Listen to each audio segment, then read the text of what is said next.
Hello everyone. आज हम करेंगे हमारा next chapter inside the blue planet. जो ब्लू प्लैनेट है यहाँ पे वो है हमारा earth. After studying different rocks, scientist manage to calculate the age of our planet. Apparently, the Earth started forming about 4.6 billion years ago. At first, the Earth was just a ball of hot, bubbling liquid rocks. These rocks were made from different materials. Some rocks were heavier than the others.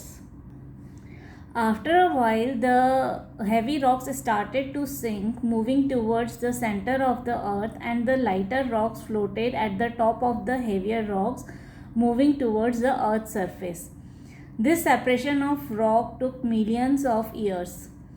As the light-weighted surface rocks were cooling down, they became harder. The average density of the earth is about 5.5 gram per cubic centimeter. तो जो हमारा planet earth है, यहाँ पर बहुत अलग अलग तरह के रॉक्स होते हैं और इन सारे अलग अलग तरह के रॉक्स को स्टडी करके साइंटिस्ट जो हैं उन्होंने ये पता लगाया कि हमारा जो प्लैनेट है अर्थ, इसकी एज क्या है, मतलब हमारा प्लैनेट जो है वो कितना पुराना है. तो साइंटिस्ट का ये मानना है कि जो हमारा प्लैनेट है वो 4.6 बिलियन ईयर्स अगो फॉर्म हुआ था. मतलब हमारे अर्थ की जो एज है वो है 4.6 बिलियन ईयर्स.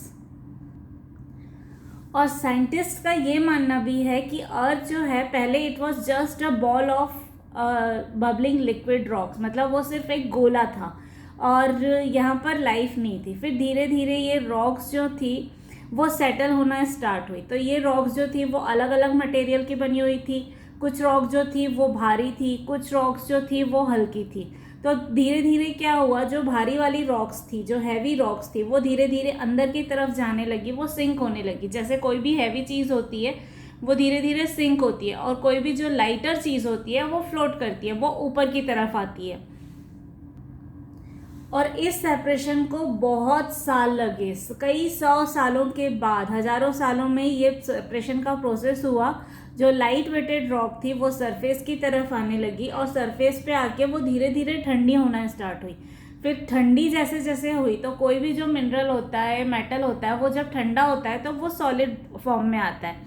तो जैसे वो धीरे धीरे ठंडी होने लगी तो वो हार्डर होने लगी, वो ज़्यादा हार्ड होने लगी.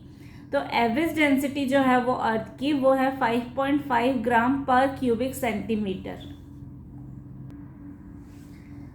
Structure of the Earth. According to scientific research and calculations, the distance between the surface of the Earth and its center is about 6,400 km.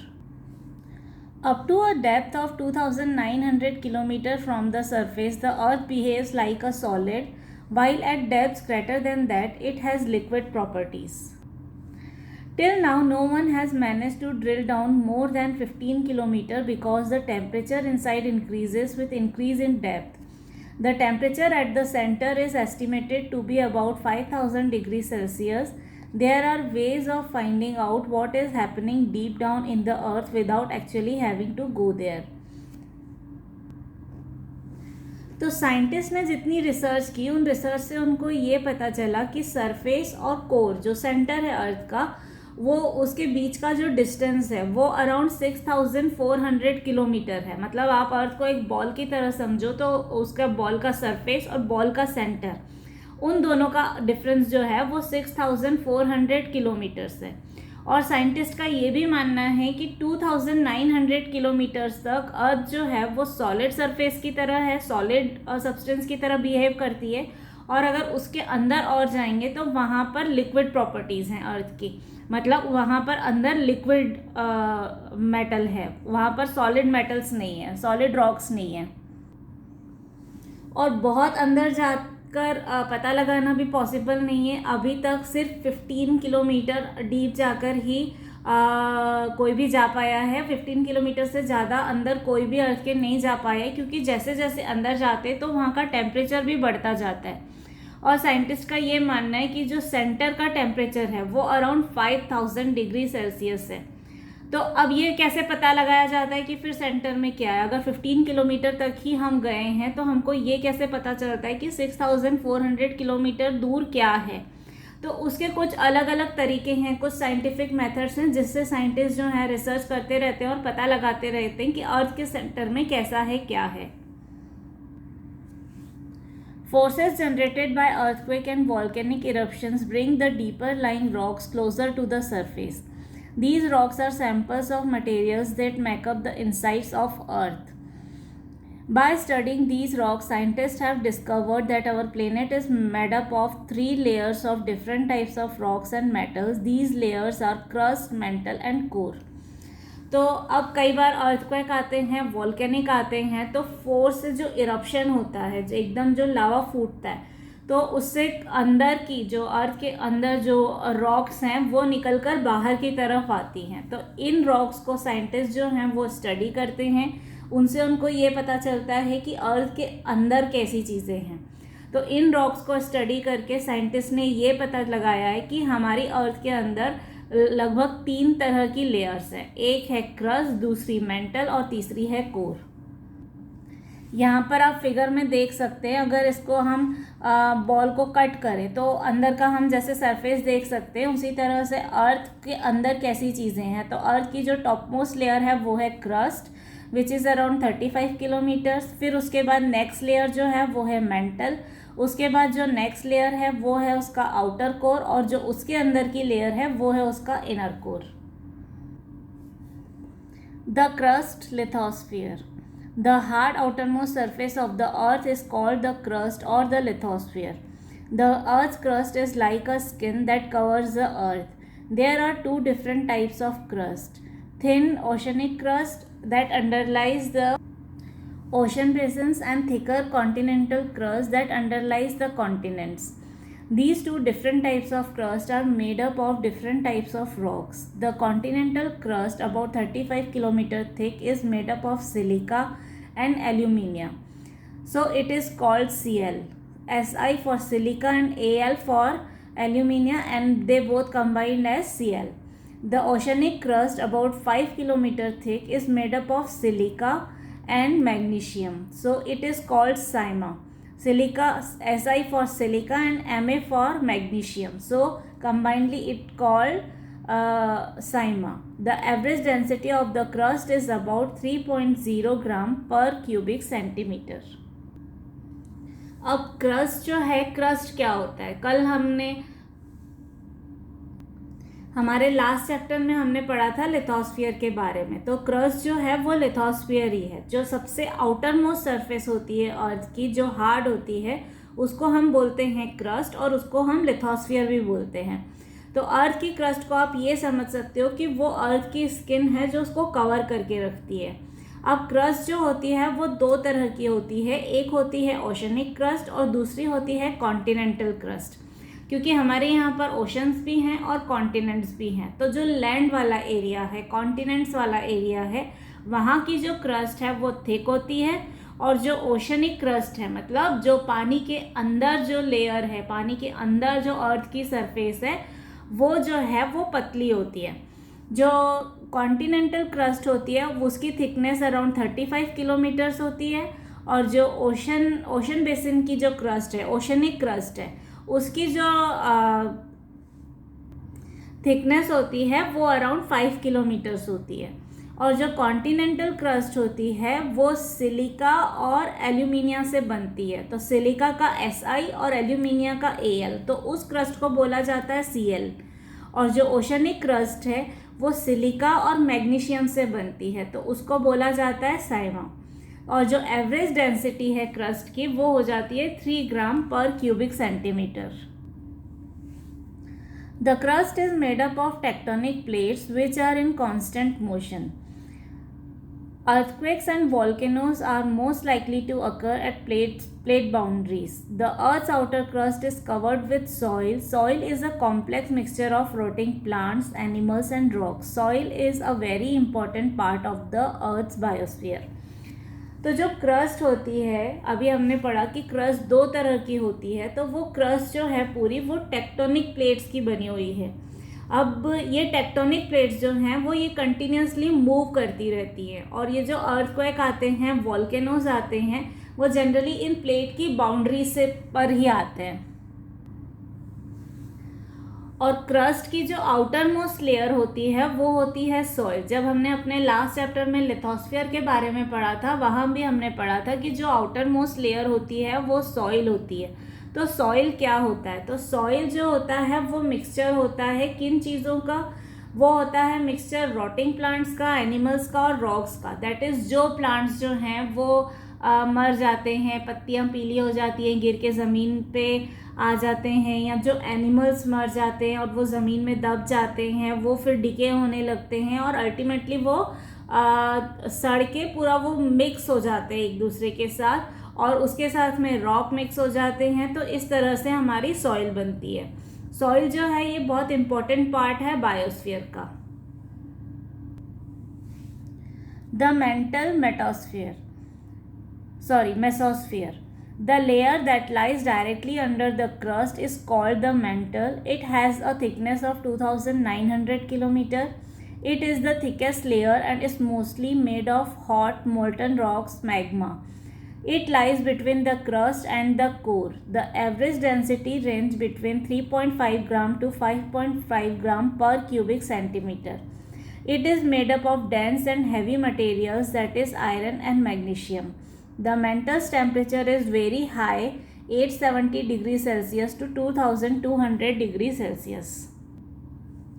तो क्रस्ट के अंदर जो नेक्स्ट लेयर होती है वो होती है मेंटल। मेंटल को मेसोस्फीयर भी बोला जाता है, और ये लेयर जो होती है ये क्रस्ट के जस्ट नीचे होती है। तो हम ये बोल सकते हैं कि क्रस्ट और कोर के बीच में जो लेयर होती है उसको हम बोलते हैं मेंटल। इस मेंटल की थिकनेस जो होती है वो 2900 किलोमीटर्स की होती है, और ये सबसे थिकेस्ट लेयर होती है जो कि हॉट और मोल्टन रॉक से, मतलब पिघली हुई रॉक से बनती है, जिसको हम मैग्मा बोलते हैं।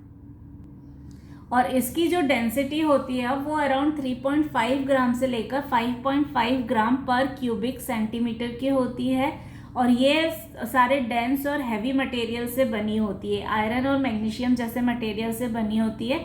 और इसका टेम्परेचर जो है वो भी बहुत ज़्यादा होता है। इसका टेम्परेचर जो है वो वरी करता है 870 डिग्री सेल्सियस से 2200 डिग्री सेल्सियस तक।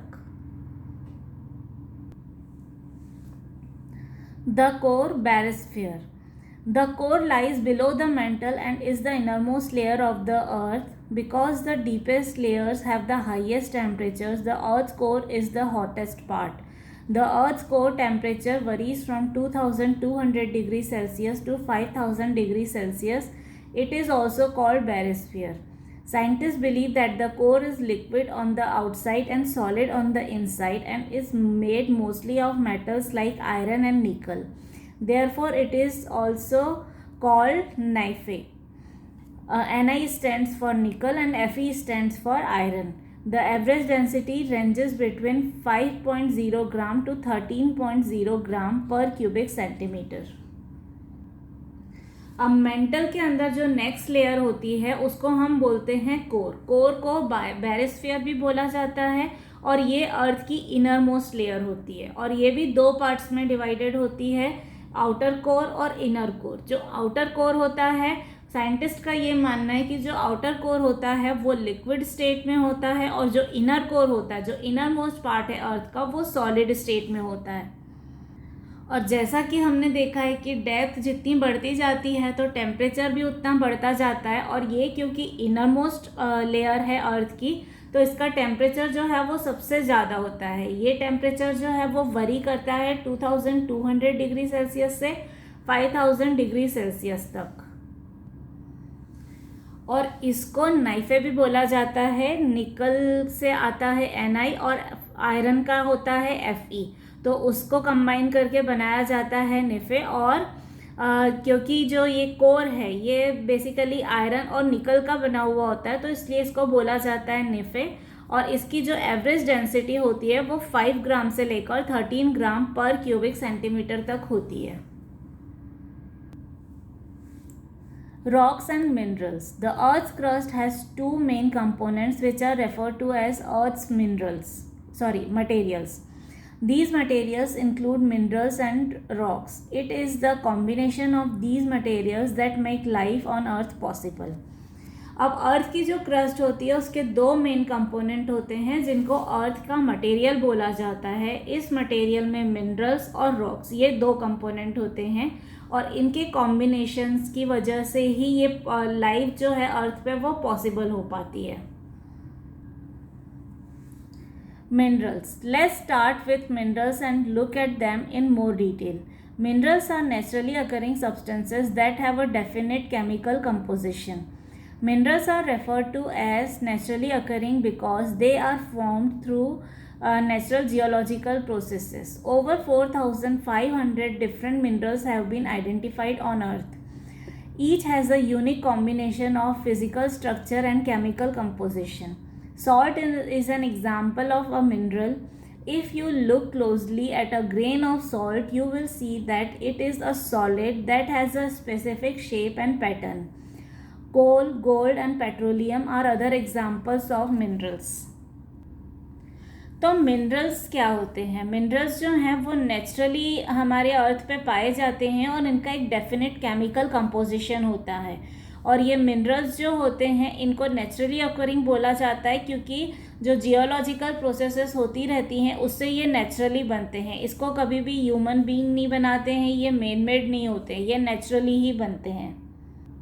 और अगर हम बात करें कि कितने टाइप के मिनरल्स होते हैं तो अभी तक साइंटिस्ट ने 4,500 टाइप्स के डिफरेंट मिनरल्स जो हैं वो आइडेंटिफाई किए हैं अर्थ पे। और हर एक मिनरल का एक यूनिक कॉम्बिनेशन होता है, उसका एक पर्टिकुलर फिजिकल स्ट्रक्चर होता है और उसका एक पर्टिकुलर केमिकल कंपोजिशन होता है। जैसे आपने कॉमन सॉल्ट देखा होगा घर में, तो सॉल्ट जो है वो भी एक मिनरल का ही एग्जाम्पल है। और ये सॉल्ट जो है इसको अगर आप ध्यान से देखोगे तो इसका एक पर्टिकुलर स्ट्रक्चर होता है। ऐसे ही सारे जो मिनरल्स होते हैं उन सबका एक पर्टिकुलर स्ट्रक्चर होता है, एक स्पेसिफिक शेप होता है, एक पैटर्न होता है। तो जैसे हमने सॉल्ट का एग्जाम्पल लिया, वैसे कोल है, गोल्ड है, पेट्रोलियम है, ये सब जो हैं ये और एग्जाम्पल्स हैं मिनरल्स के। So this was the part 1 of our chapter Inside the Blue Planet. If you have any doubt or query, you can ask me in the comment box below. Also, you can find the links of other parts and other chapters in the description box below. Thank you everyone.